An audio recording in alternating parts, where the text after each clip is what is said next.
Tracy Deyton, come on up here.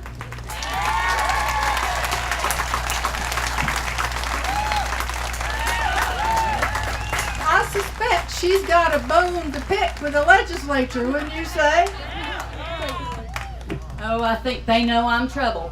As she mentioned, I'm Tracy Ledford Deyton. I feel compelled to let folks know that I am a 7th generation person from Mitchell County. I'm married to Sam Deyton, who is a 7th generation person from Yancey County. Our children have been here. This will make the 8th generation.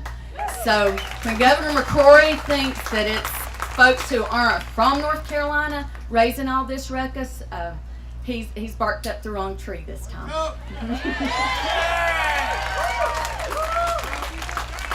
I'm here today to talk with you about the threat to public education in North Carolina. As I mentioned, I'm a librarian at Mitchell High School. I have been in education for 19 years. My husband's a teacher. My parents are retired teachers. My in-laws are retired teachers. Countless aunts and uncles on both sides truly know what the value of public education is. A lot of y'all will know what I mean when I say the head of the holler.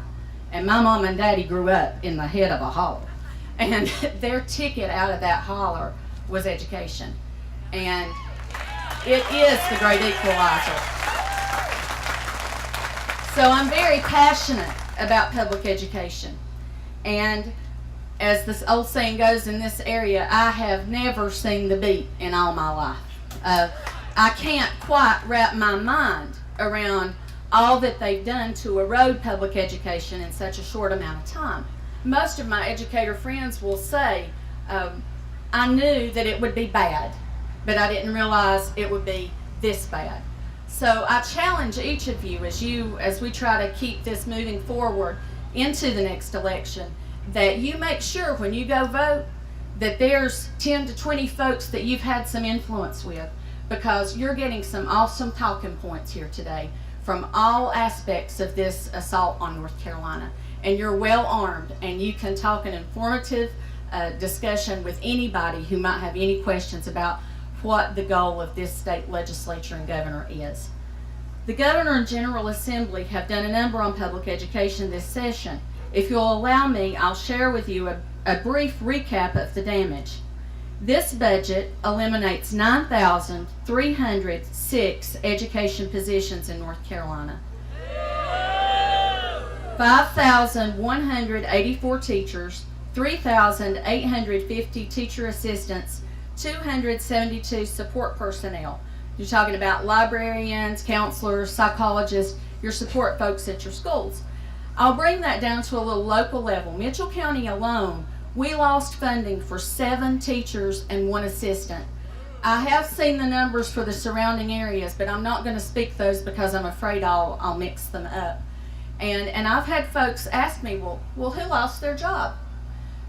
Because they're reading the propaganda that's coming out from the John Locke Foundation, and they're seeing that Governor McCrory keeps screaming, we're giving you more money than we gave you last year.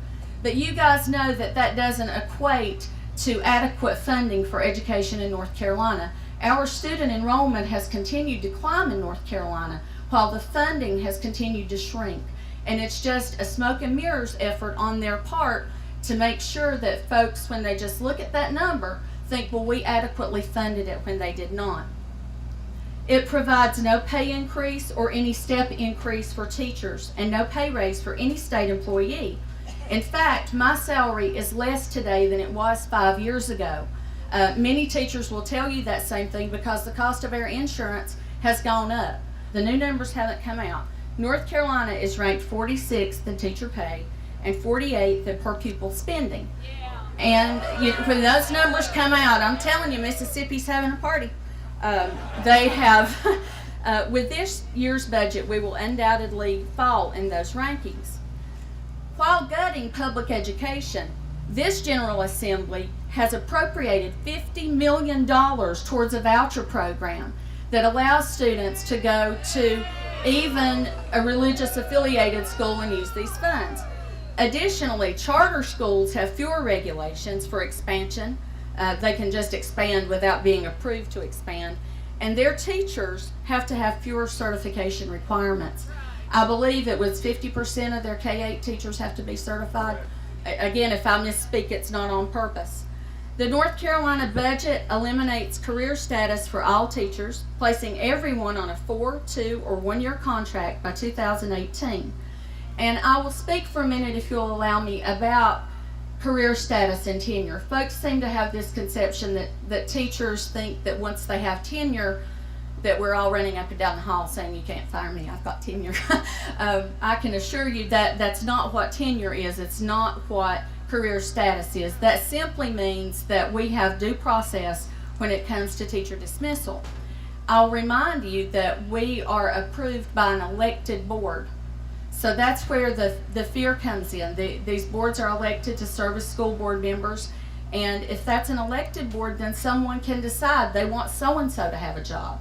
If I'm on a 1-year contract and they decide they want their niece or whomever to have a job, then it can become more of that good old boy system that many of you are familiar with. So we are concerned about losing our career status, and we're concerned about losing any sort of recourse when our contract isn't renewed. Not only that, but our local little education people are supposed to decide which 25% of us are the most wonderful, and we get the 4-year contract. So you can imagine in a school some of these sizes, you've got 10 or 12 teachers and you're supposed to pick the 2 best ones, and you get a 4-year contract. So in my mind, it seems that they want us divided. They don't want us standing here together saying this isn't right. So we have to let them know that, and also there's no criteria for that. They get to pick the top 25% and they get to decide what rules they're going to play by to get that 25%. So it's very disturbing. They also no longer value educators who try to continue their education through earning a master's degree. Beginning in the 14-15 school year, educators will receive no additional pay for an advanced degree unless their job requires it. And folks, the only jobs that require a master's degree, there's 4 categories: counselors, librarians, principals, and some EC folks. So there are a few other spotted ones, psychologists and things like that, but for your child, for their teacher to go back to school who's K-6 and get an elementary ed master's, there won't be any pay. You guys know what an investment that is to get that master's degree, and take that a leap further as to what this is going to do to our university system that offers such programs. Nobody's going to enroll in those programs. So it's very multifaceted when you look at the whole picture. This budget also eliminates the North Carolina Teaching Fellows program. I was a Teaching Fellows in the 3rd year. I joke and say Leslie Stahl went around with us from 60 Minutes because it was such a model for the nation. She spent a week with us on those 13 tour buses from Murphy to Manio. It was touted nationwide as a model. That's been completely dismantled. But instead, they're throwing money at Teach for America. And Teach for America is a fine program, and it certainly meets a need in many areas in our country. But Teach for America doesn't have certification standards like North Carolina has. They don't have teacher training like North Carolina has. They're really, really hoping they'll get folks in here for 3 to 5 years, and they'll teach 3 to 5 years, and they'll go on their way. So that way they're not invested in North Carolina, they're not invested in their children, and they don't have to worry about their retirement. They've approached it from every possible angle to keep people from going into this profession. Teaching Fellows was a huge motivator for me. It paid for my entire education, and some of you out here may have been Teaching Fellows as well. And it did attract better students into that profession because you were willing to consider making a little less money because you were going to get your school paid for. This budget specifically cuts textbook funding by $77 million, classroom supply funds by $45 million, and limited English proficiency fund by $6 million. I can't speak for other schools, but our supply budget per teacher at Mitchell High School is $100. We get to spend $100, and it's been that way for about 5 years. And we were told the first day of school, we don't know if you're going to get $100. So Teachers are going to continue to do what they've always done. They'll continue to hit up the dollar store, Fred's, wherever they can find cheap supplies and materials and help students get the supplies but not roses. Exactly, that's a valid point. Anywhere but roses.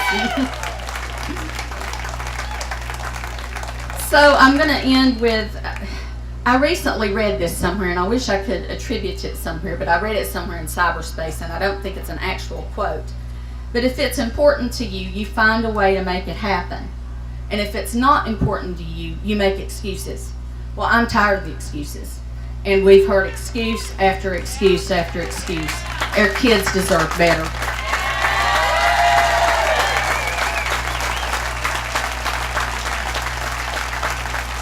Their priorities were abundantly clear in the tax package that was passed and signed into law. When my kid has to pay taxes on his cafeteria food at college, but the yacht tax remains capped at $1,500, there's something wrong. That's where your heart is, you know. So I encourage all of you, if you have naysayers in your community, if you have naysayers in your school, make sure that you help them get their facts straight, because the only word of mouth that they are getting is propaganda for the most part. They're reading articles and they're seeing flyers that are saying this education budget meets their needs, and it doesn't. And they need to ask a teacher, they need to ask a principal, they need to ask a school board member. And we have to carry that cross. You know, the mountain folk don't like to raise a ruckus, but when you get us riled up, then you better watch out. So I hope that this movement keeps going, and I volunteer to help host the next one if it's in Mitchell County.